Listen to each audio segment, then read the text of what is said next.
Hello everybody, this is Tom from Kleen-Rite Corporation for Tom's Way. Today we're going to rebuild a 5CP2120W pump. Okay, tools that are needed: a decent sized screwdriver, pair of needle nose, a set of reversing pliers if you have them, a 10mm wrench, a crescent wrench, and a 15/16 socket. That's pretty much all the tools you're going to need to take care of this. There's two different kits that go in this pump. A PU30821 is a valve kit. It takes two of those for the pump. And a PU33628 is the seal kit. It takes one of those for the pump. And a quart of oil is PU06100. That will do everything you need to do here. The first thing you're going to do is you're going to remove the valve plugs. Take off all of them. Okay, once the valve casings are off of it, remove the valves with a pair of needle nose pliers. That is a complete valve assembly. Make sure you get the whole assembly out. Now, what you're going to do is you're going to inspect these, check them for dirt. The easiest way to check them for dirt is blow on them. You can blow through them fine. Now you're going to suck on it. If you can suck any air through it, it has dirt in it, you need to clean it. Inspect the O-rings, inspect the backup ring. If everything on this valve is okay, you're just going to reinsert it. Put it in, push it down, make sure it's seated. Now you're going to do that to all 6 valves. 3 in the front are inlet valves, the 3 in the top are discharge valves. If you have vibration in your pump as it's running and your pressure's not dropping, it's a pretty good bet that you have dirt or a bad valve on one of the inlet valves. If you're dropping pressure, it's going to be dirt or a bad discharge valve. If you have no pressure whatsoever, it's very possible that all 3 of your inlet valves are either stuck open with dirt or just plain wore out. Another thing to look for when you're doing this is when you have the valves out, get yourself a flashlight.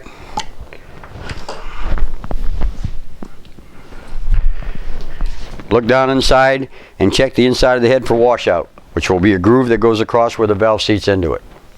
Now, inspect all 6 of them. If you do have washout, you're either going to get the head re-sleeved or put another head on it. Alright, you're going to reinsert the valve one at a time. After you have all 6 of them done, check the O-rings on the valve caps. So whether they look wore or not, if you're replacing the valves, replace the O-ring. Reinstall them.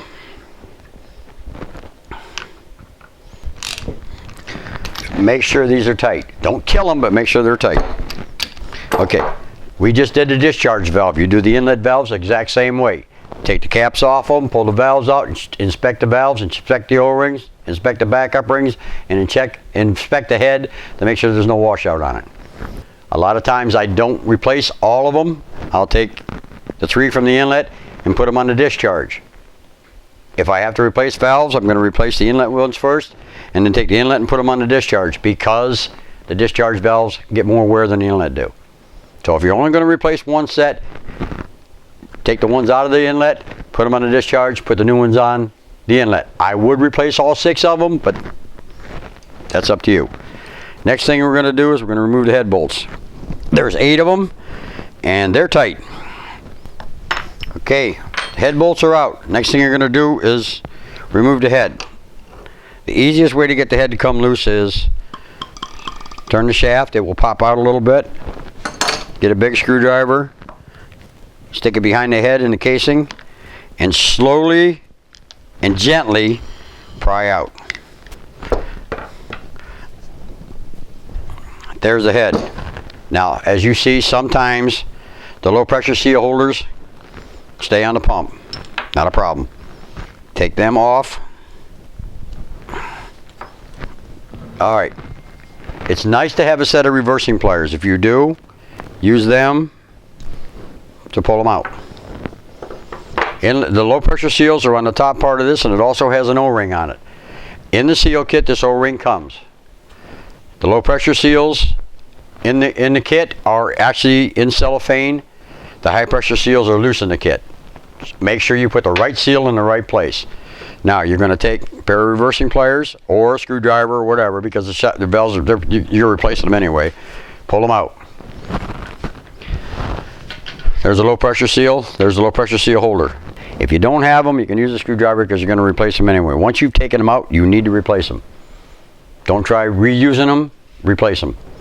So you're going to do that with all three.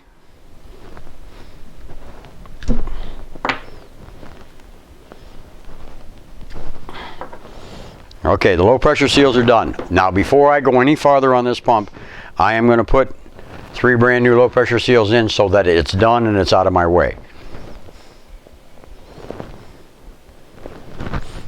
Put them back in the holders with the spring down.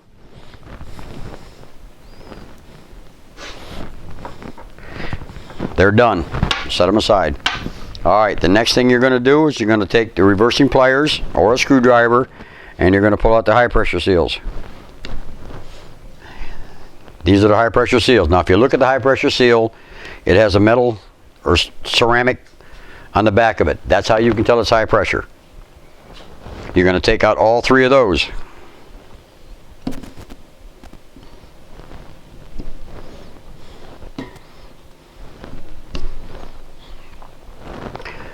Once that's done, inspect the seats in here to make sure there's no washout.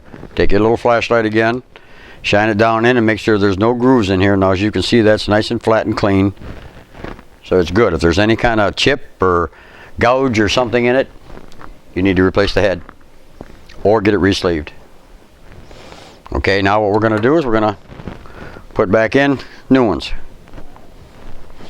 Put them in, make sure they're seated all the way.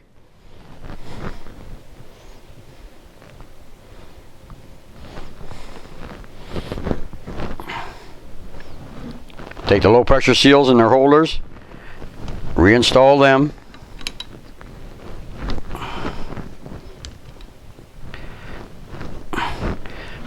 The head's rebuilt. The next thing I'd like you to do is I want you to take the ceramic plungers, have a bolt on the end of them. If you take that bolt out,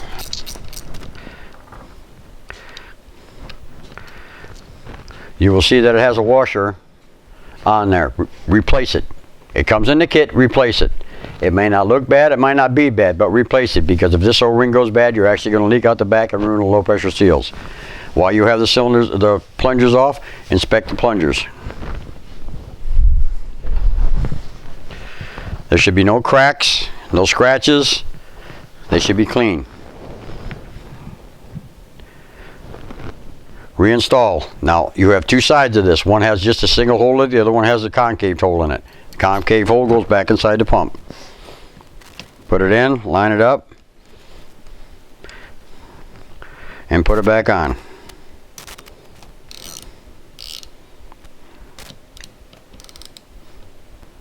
Snug them, fairly snug. Alright, that's done. Now what I do is I actually run through, I have the 2 outside cylinders out. That will help line the head up. Take the head after you inspect the low pressure seal retainers.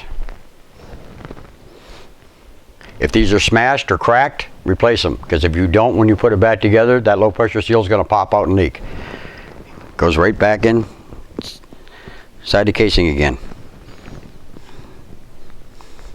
Here it goes. Make sure they're back inside flush where they're supposed to be. Take the head, line it up on the 2 cylinders you have extended, and push. I have this on a bench. It's kind of hard to get back on. If you have it on a pump stand, most of the time you can push it back in. But seeing as it's on the bench and I can't get no leverage on it, rubber mallet. Reinsert the head bolts. Now for anybody that's ever replaced a set of heads on a car engine, you never tighten them down in a straight row across. The same thing with this head. You're going to go corner to corner all the way through. Tighten this one, then go down to this corner.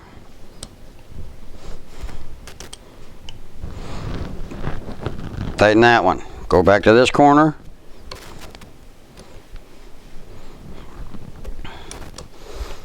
Tighten that one. Next corner. Jump down to the inside. Up to the top. Down to the bottom on this side.